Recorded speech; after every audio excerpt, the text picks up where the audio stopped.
truly an honor to get to introduce the alumni speaker tonight.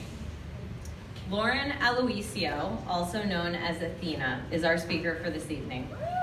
Her little fan club is over here. I met Athena at a local First Ascents adventure on the Cape a couple of years ago. The minute I met her, I knew our worlds were meant to collide. We were instant friends, and she has not only brought so much to my life because she just gets it, the whole cancer thing, but she's a remarkable person. Her energy is contagious, and positivity just radiates from her.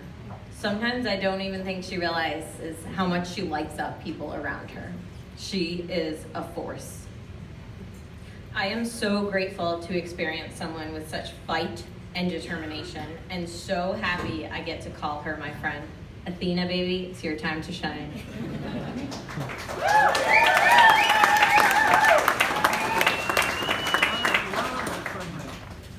Thank you, Toads. Can we actually get another round of applause for the First Ascents 2019 Outliving It Award recipient, for Toads?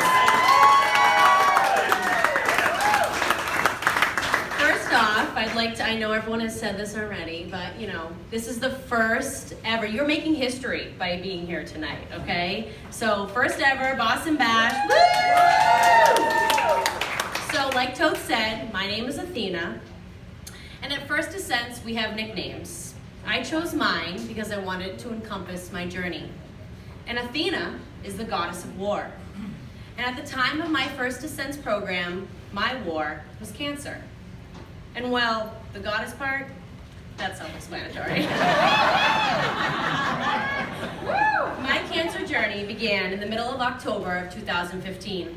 I was 27 years old, working as an ICU nurse in Boston, living the young adult dream. I remember seeing the spot on my left arm. It was no bigger than a Q-tip.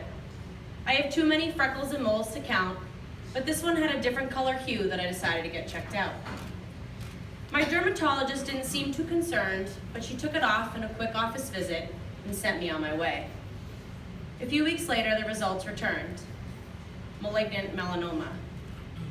I found out on my own, alone, staring at a computer results screen at work. What? That's gotta be a mistake. Skin cancer? It's just skin cancer, right? The next few months flew by and changed my life forever.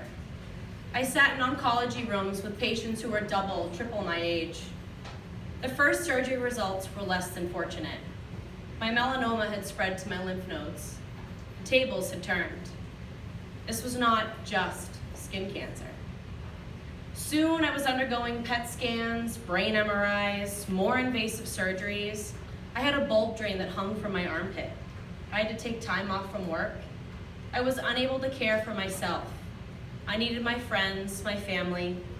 Weeks turned into months. Emergency room visits due to infections, allergic reactions. Everything that could have gone wrong did. Once I thought it was over, I faced a harder truth: medical treatment. Because my melanoma was categorized as a stage 3B, I was recommended a year of treatment called interferon. It will feel like you have the flu all of the time. And it also causes depression, my oncologist told me. A year? An insurance policy, he assured me. The choice was a challenge, but in my mind, not doing it wasn't an option. I started 2017 with a month of IV daily infusions, followed by self-injections 3 times a week. I returned to work full-time in the ICU. To say I was challenged was an understatement. I would lay on the bathroom floor in the mornings telling myself, just get through the first hour. If you can do it, you go home. You can't do it, you go home. I would repeat this throughout my 12-hour shift, hour after hour, day after day, working 36 hours a week. I was grateful to have the support of my colleagues, my family, my friends, but I didn't have anyone who truly got it. No one who really knew what I was going through. The months came and went, and I tried to feel like a normal 27-year-old, but I often found that difficult. I remember attending a young adult conference in Boston, and there was informational pamphlets strewn about on tables. First Ascents caught my eye. The pamphlet endorsed adventurous travel for young adults who've been affected by cancer. I decided to look them up. Coincidentally, the vacation week I was given from work matched up with a week away in West Virginia, rock climbing in the New River Gorge and what. I got clearance from my oncologist that I could go and hold my injections for the week I was away. However, my depression was so bad I almost didn't go. But I tell you, I'm so glad I did. For the first time in several months, I truly laughed, I smiled, and I felt like I belonged. I met fellow young adult cancer survivors from around the country. I wasn't alone. The staff encouraged us to challenge ourselves emotionally, physically, and break beyond our comfort zone. We did what we didn't think was possible. It was a vacation week I never knew I needed. First Ascent chefs cooked us the most delicious and healthy meals. We had opportunities to do crafts, play games, share stories, or just relax in the most incredible lodge. We had 4 amazing rock climbing guides that taught us how to climb. I thought that this was for cancer survivors, that it would be easy, but it was far from it. We hiked some incredibly steep and intense terrain. We even spent a day whitewater rafting in the New River. It was truly one of the most challenging and revitalizing experiences of my life. I specifically remember a day we were rock climbing up a huge face. It was one of our final ascents of the week. The sun was shining, the air was crisp. I was ready. My left arm was still a challenge due to effects from treatment. I wore a compression sleeve to reduce the swelling, but it still caused a significant amount of pain. But that didn't stop me. I was determined to make it to the top.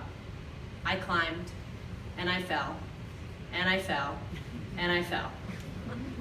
Below me, my new First Ascents family was cheering me on. Come on, Athena, you got this. Their love and desire for me to succeed permeated the air. When I made it to the top, I turned around and faced a group of strangers that I had just met a few days prior. This was it, the moment of clarity I had waited for since I was diagnosed. I wasn't alone. I jumped and swung off the cliff edge, as I was instructed to do, and screamed with a smile plastered on my face. It was a release I truly can't put into words. First Ascents has shown me companionship, strength, the power of unity. I am truly grateful for what this organization does. I was sent on a week-long trip, have attended climbing events, and local adventures on the Cape that have all been funded by First Ascents. I have friends that I've met in other parts of the country and locally here in Boston. Because of First Ascents, I have looked my cancer war in the face and said, not today.